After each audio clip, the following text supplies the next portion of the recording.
Então é muito suspeita essa dedicação de Sérgio Moro para poder trazer o COAF. O próprio COAF disse que o PT foi o campeão de dinheiro estranho. A discussão do COAF. Ontem eu tive a oportunidade de assistir um parlamentar que, ao defender que o COAF fosse transferido para o Ministério da Justiça, numerava uma série de ações do COAF fundamentais para o combate à corrupção. E o COAF, com todas essas ações, dentro do Ministério, à época da Fazenda, hoje da Economia. Então, portanto, o fato do COAF sair do Ministério da Economia é tirar o caráter técnico, inclusive, que o próprio COAF tem. O COAF é um órgão técnico que fiscaliza as atividades financeiras. E ao detectar alguma atipicidade, ao detectar determinados valores de transações bancárias, ele pontua e encaminha para que possam ser investigados. Sempre foi assim. Sempre foi assim. Foi através do COAF que se descobriu as movimentações atípicas do senhor Queiroz. Foi através do COAF que nós tivemos a oportunidade de ver uma movimentação financeira do assessor do senhor, filho do presidente da República, que não correspondia aos seus rendimentos. Foi através do COAF que se descobriu, inclusive, repasses de recursos para a esposa do presidente da República. Então, portanto, o COAF, e aqui isso foi dito várias vezes, ele tem contribuído para que nós tenhamos as condições de investigar todas as denúncias de corrupção que são sinalizadas a partir de movimentações atípicas, movimentações financeiras atípicas. Então, portanto, não há nenhuma relação entre o COAF estar na economia ou estar na justiça e ter o maior ou menor combate à corrupção. Então, eu penso que o COAF ele deve ser fortalecido. Da mesma forma que me posicionam a favor de que os auditores fiscais, ao construírem e fazerem seu trabalho, ao detectarem movimentos ou condições atípicas que tenham sinais de uma relação ou de uma infração penal, que esses auditores possam encaminhar esses dados colhidos para que possam ser devidamente investigados. Então, portanto, há uma construção que é falsa, que deixar o COAF na economia significa ter qualquer tipo de conluio com o processo de corrupção. Aliás, é bom lembrar que o senhor Moro, ao querer o COAF sobre a sua gestão, nos coloca, inclusive, uma série de suspeições. Por que tanto afinco em carregar um COAF?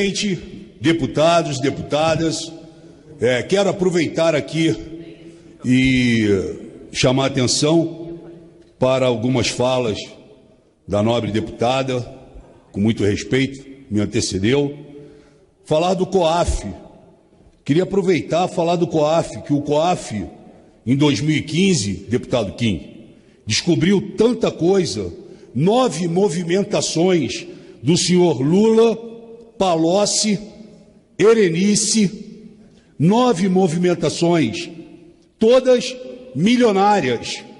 Em 2014, aliás, o próprio COAF disse que o PT foi o campeão de dinheiro estranho. Palavras dos técnicos do COAF. O COAF também, em 2016, apontou irregularidades nas contas de Dilma Rousseff. Como vocês podem ver, o COAF realmente atuou, não só como a deputada ali que me antecedeu falou, que parece que o COAF só trabalha em cima do nosso governo. O COAF vem fazendo um trabalho limpo e desvendando a sujeira desse partido chamado Partido dos Trabalhadores. E ela falou muito em sonho, mas eu vou falar em pesadelo. Nos últimos meses, venho aqui todos os dias para ouvir de alguns deputados e deputadas investigados, enrolados com a justiça, com nomes em listas, se intitulando aqui os donos da verdade. Perguntam: onde está o Queiroz? Eu não pergunto onde está o Lula, porque ele está preso. Eu já sei aonde ele está. Ele está em Curitiba, numa cela. Aliás, numa sala. Deveria estar numa cela, numa prisão comum, mas está numa sala, infelizmente, boca aberta. O PT teve governos com resultados absolutamente medíocres, no sentido literal da palavra, medíocres. Na verdade, um pouco abaixo do medíocre. O desempenho econômico na era do PT foi horrível. É comum grupos favoráveis ao ex-presidente, hoje presidiário, Luiz Inácio Lula da Silva, alardearem por aí que nunca antes na história desse país, desse Brasil, havia tido tanto sucesso. O discurso ufanista, no entanto, não se sustenta diante dos fatos. Segundo estudo que analisou o crescimento real do PIB por mandato presidencial, acreditem, é documento, está aqui na minha mão. Lula não passa da 19ª colocação entre os 30 presidentes brasileiros no tocante ao desempenho econômico, e sendo um dos mais corruptos. Dilma, então, teve a 3ª pior performance, vencendo apenas, acreditem, Fernando Collor de Mello. Hoje, o partido conta com centenas de processos, gente presa, coleciona condenados, investigados. Agora, eles surgem como os grandes paladinos da justiça. Arrumam receita para tudo, para todos os problemas. Eles têm respostas para tudo, para a Previdência, para a reforma tributária, para a segurança pública, para a saúde, para a educação. Por que não fizeram antes? Por que não fizeram antes?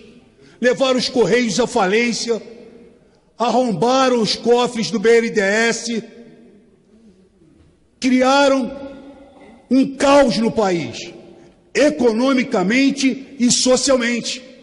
Ou eu estou errado? Não, não estou. Inclusive, alguns deputados aqui, da esquerda, às vezes, boca aberta, parecem filhos da mãe Diná. Eles estão prevendo o futuro, sabe? Eles estão prevendo o futuro. Mais um pouco do desastre da educação no governo do PT. Universidades precárias. Eu lembro aqui, Lula, aquele ladrão corrupto, exaltando a sua condição de não universitário, que mais criou universidades. E aí eu vou cortar o mal pela raiz, a mentira. Provamos com números que o que ele fez mesmo foi aumentar a festa, o cabide de empregos nas universidades federais, aumentar a evasão e o número de vagas ociosas. Isso está documentado aqui, não caiu do céu, ninguém me falou, está documentado aqui. Suas supostas 14 universidades não passaram, de fato, de 4 ou 6. De 4 ou 6, com alguma boa vontade, de 4 a 6 universidades. Todas elas construídas com armações e com pressa. As fantásticas universidades de Lula, feitas às pressas para que ele pudesse exaltar o seu desprezo generoso com o ensino universitário. Sim, Lula desprezou. São, na média, um exemplo do descaso, de quanto precário esse cidadão é. Em vez de boa parte da imprensa ficar refém da fofoca, deveriam apurar como funciona, por exemplo, a Universidade do Sul. Uma universidade que há alguns anos divide-se em instalações provisórias espalhadas em 10 cidades. Alunos e professores que ficam zanzando por dentro e por fora das instalações, parecendo que saíram daquela série Walking Dead. Essa semana se discutiu muito aqui sobre cortes, mas nós não fizemos corte. Dilma, sim, 16 de abril de 2016, Dilma, sim, cortou.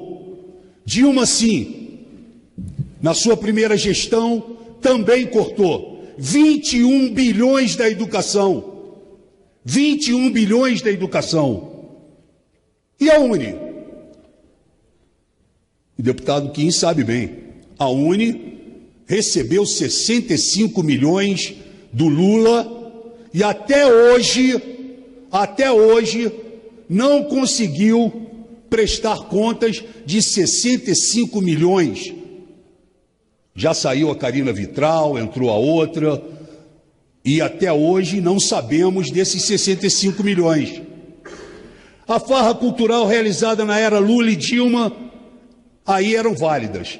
35 milhões, acreditem, boca aberta, 35 milhões para uma festa para 250 pessoas às margens do Rio Negro, para lançamento de um grande festival de rock no país, no Brasil. 35 milhões. Ainda bem que alguns deputados aqui conseguiram, com a sua lealdade ao país, interferir nessa pouca vergonha.